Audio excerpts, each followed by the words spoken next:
જૂનાગઢમાં ગુજસી ટોકના આરોપી અને ભાજપના ચાલુ કોર્પોરેટર અને પૂર્વ કોર્પોરેટર સહિતના 4 આરોપીઓનો પોલીસે જાહેરમાં વરઘોડો કાઢીને કાયદાનું ભાન કરાવ્યું.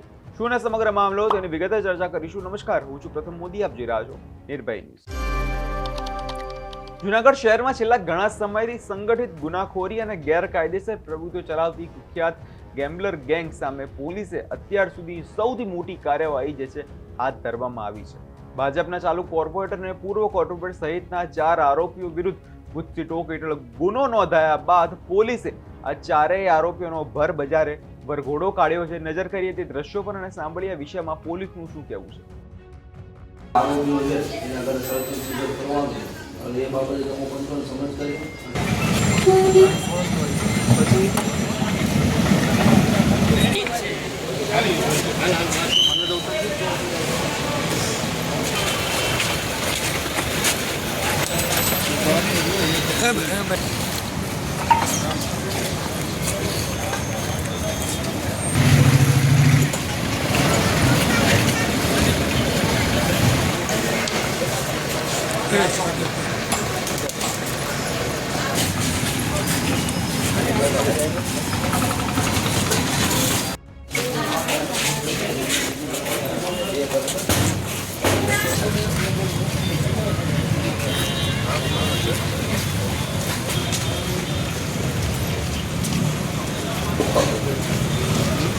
પેલો પૂરો ક્યાં બહેનો તો 308 વાળો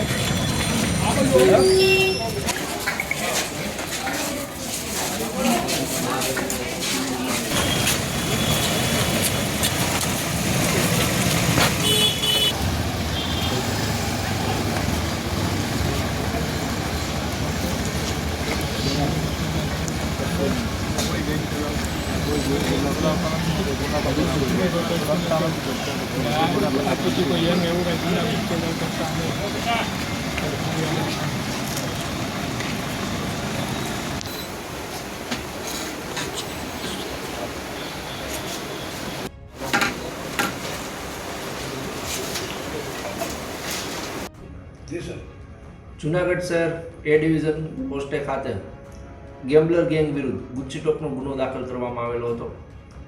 જે ગુનામાં કુલ 4 આરોપીઓ છે: અસલમ કુરેશી, અબ્બાસ કુરેશી, શાહબાઝ કુરેશી અને કરીમ સીડા. આ 4 આરોપીઓને કાયદેસર એરેસ્ટ કરીને તેના દિન 5 રિમાન્ડ લેવામાં આવેલા હતા.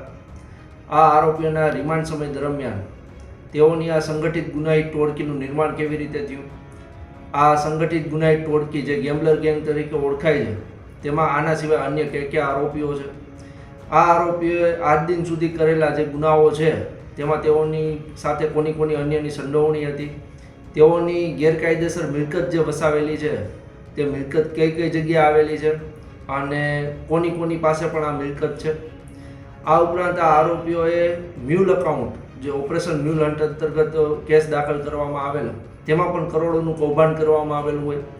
આ જે કરોડોના કૌભાંડના પૈસા છે તેમાં કોણ સંડોવાયેલું હતું અને જે આરોપીઓ જે છે તે કેવી રીતે આ ગુનાહિત પ્રવૃત્તિને અંજામ આપ્યો હતો, આ તમામ તપાસ કરવામાં આવેલી હતી. તેમજ આજરોજ આરોપીઓના ઘરે પણ ઝડપી કરવામાં આવેલી હતી. સુખનાથ વિસ્તારમાં 4 આરોપીઓના ઘરે ઝડપી કરવામાં આવેલી છે તથા જે ગુનાહિત સાહિત્ય છે તેઓની પાસેથી કબજે કરવામાં આવેલા છે. જૂનાગઢની તથા તમામ જનતાને નમ્ર અપીલ છે કે ગેમ્બલર ગેંગના જે આરોપીઓ છે તેઓ દ્વારા ભૂતકાળમાં કોઈ પણ રીતે શારીરિક કે માનસિક ત્રાસ આપવામાં આવ્યો હોય અથવા જે મિલકત છે તે પચાવી પાડવામાં આવી હોય, જમીન મકાન પચાવી પાડવામાં આવ્યા હોય તો જૂનાગઢ ગ્રામ્ય ડિવિઝન કચેરીનો સંપર્ક કરવો. જૂનાગઢ પોલીસ તમામને ખાતરી આપે છે કે જે કંઈ મિલકત ગયેલી છે તે ન્યાયિક અને કોર્ટ રાહે જે તે વ્યક્તિને પરત કરવામાં પોલીસ મદદરૂપ થશે. સાહેબ, કયા પ્રકારનું સાહિત્ય બધું કબજે કરવામાં આવ્યું છે? હાલ જે બેંકના ચેકબુક છે, પાસબુક છે તથા જે પાન કાર્ડ, આધાર કાર્ડ, આરોપીઓના જે પાસપોર્ટ છે તેવી તમામ વિગતો કબજે કરવામાં આવે છે. 305 કરોડના આ કૌભાંડમાં સંડોવાયેલા આ ભાજપના કોર્પોરેટર સહિત 4 આરોપીઓ ભર બજારમાં લોકો પાસે અત્યારે માફી માંગતા હોય તેવા દ્રશ્યો સર્જાયા હતા. આ ગેંગ ગુનાઓની વાત કરીએ તો હત્યાના પ્રયાસ છે, પોલીસ અધિકારીઓ પર હુમલો, ગેરકાયદેસર આર્મ્સ એક્ટ હેઠળનો ગુનાઓ, જુગારધામ ચલાવવા અને સાયબરમાં છેતરપિંડી આ લોકોનો મુખ્ય ગુનો તેઓ આચરતા હતા. આ ટોળકી સત્તાના જોરે આખા વિસ્તારમાં ડરનો માહોલ ઊભી કરતી. ત્યાં આવા લોકોને લાગે કે અમે ભાજપમાં છીએ તો ભાજપમાં અમે તાનાશાહી કરશું, અમે લોકો પર અત્યાચાર કરશું. પરંતુ આવા લોકોને પોલીસે પકડીને તેમને કાયદાનું ભાન કરાવ્યું છે અને અત્યારે પોલીસે તેમનો વરઘોડો કાઢ્યો છે. આ વિષયને લઈને તમારો શું અભિપ્રાય છે તેમને કમેન્ટ કરી ચોક્કસથી જણાવજો અને અમારી ચેનલ નિર્ભય ન્યૂઝને લાઇક, શેર અને સબસ્ક્રાઇબ કરવાનું ભૂલશો નહીં.